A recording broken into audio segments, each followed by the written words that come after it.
His office, high above the city skyline, was a glass and steel cage.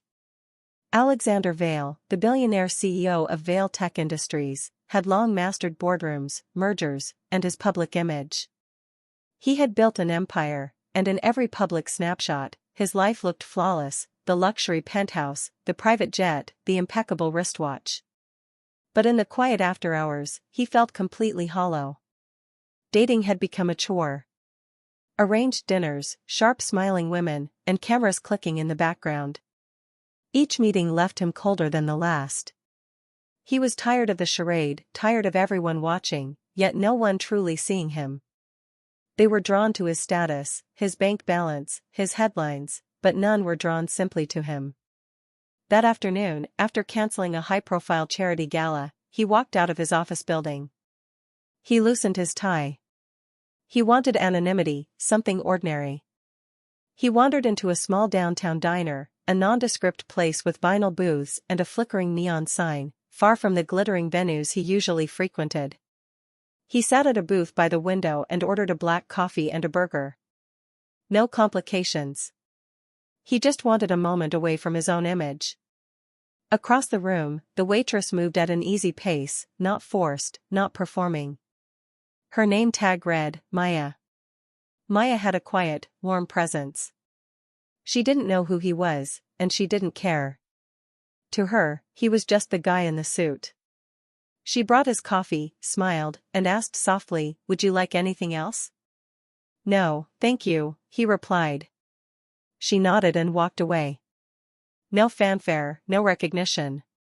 Alexander watched her. He noticed a slight fracture in the mirror behind the counter. He noticed a subtle tattoo of a feather peeking out from her rolled-up sleeve. But mostly, he noticed the gentle way she spoke with the regulars. She treated everyone with the exact same respect, whether they ordered a single coffee or a full dinner. Something about that unsettled him and relieved him.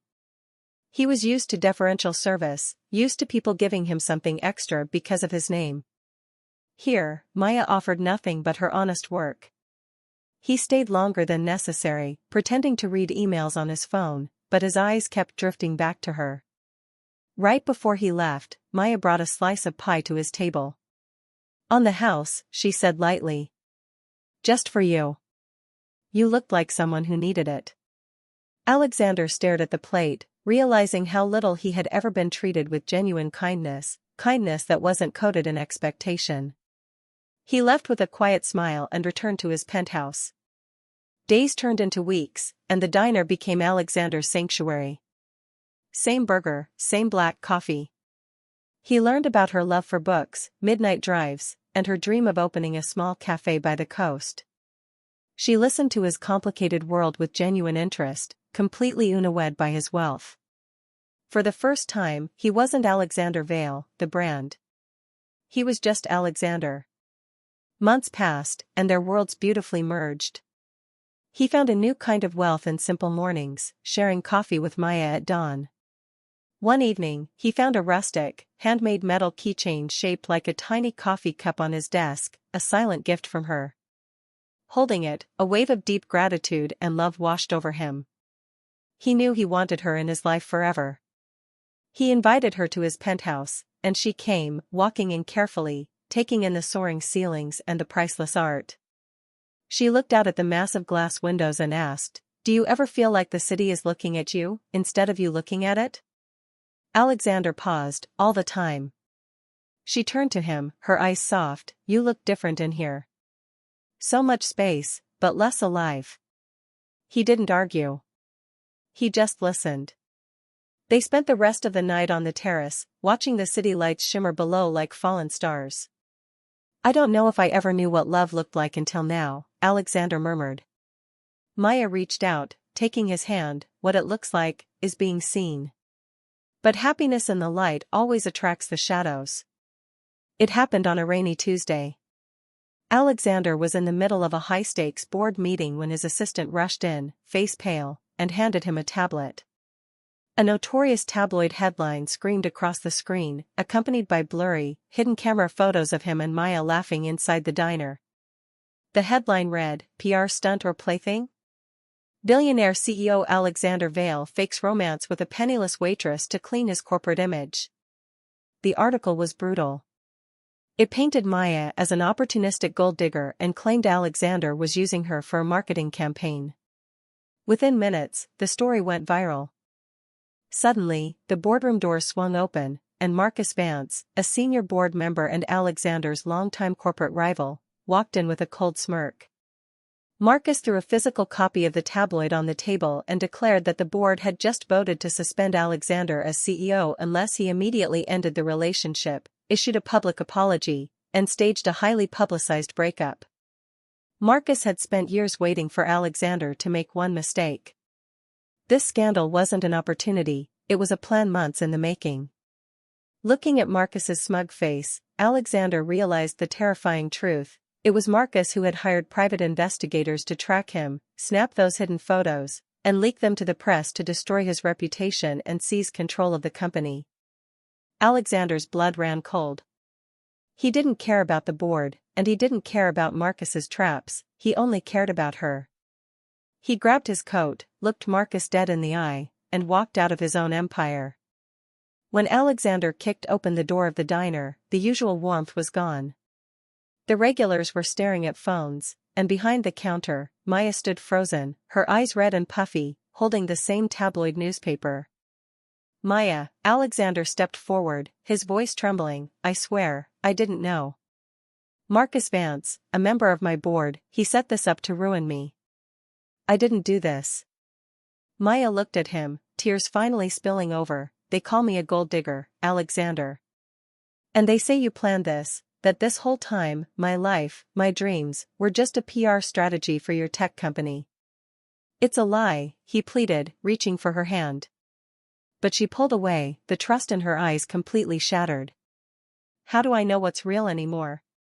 Your whole life is controlled by cameras, enemies, and power plays. You brought your circus into my quiet world. Please, just leave. That night, Maya packed her bags, quit her job, and vanished. She changed her number. She became a ghost. For the next 2 weeks, Alexander Vale went through hell. Marcus Vance and the board demanded his signature on a pre-written apology letter, threatening to permanently strip him of his title. Instead, Alexander did the unthinkable. He signed the resignation papers without reading the final page. The board believed they had won. Alexander never looked back.